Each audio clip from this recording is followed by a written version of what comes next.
Alors, on veut parler du Myanmar. Alors, comment est-ce que le bouddhisme est arrivé au Myanmar dans tout cette framework?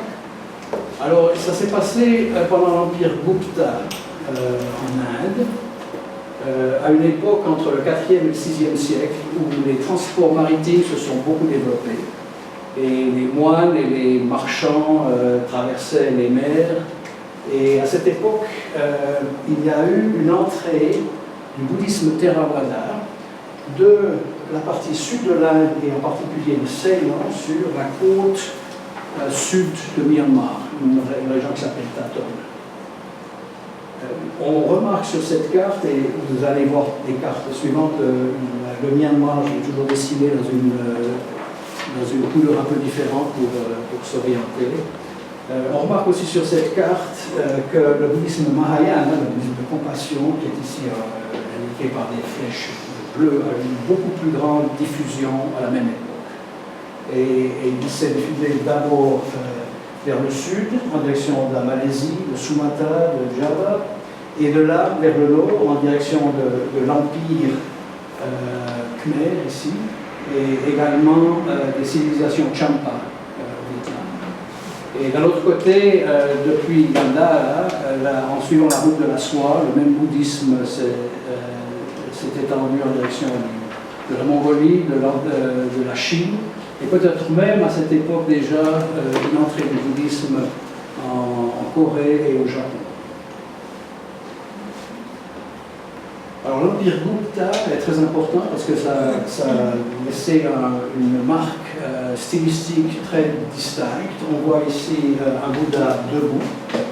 Et une des caractéristiques de cet art Gupta, c'est dans le traitement du vêtement, où le vêtement est représenté comme un voile extrêmement transparent et qui laisse voir beaucoup de l'anatomie. Et voilà un des exemples de cette sculpture Gupta, Bouddha. On remarque en particulier ici aussi les mains palmées. C'est une des caractéristiques du Bouddha, certainement à l'époque, d'avoir des peaux entre les deux. La figure du Bouddha elle-même, le visage est très charnure, et on voit les cheveux en petites mèches, et la bosse crânienne est très, très délicate. On la remarque presque pas ici derrière. Voilà la bosse crânienne, un des attributs du Bouddha, on en parlera tout à l'heure. Mais ce qui est important de retenir ici, c'est le style Gupta et la manière d'avoir des vêtements très, très transparents.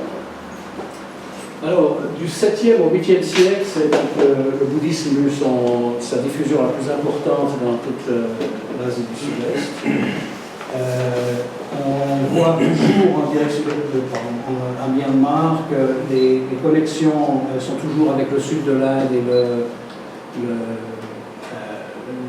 et Ceylan.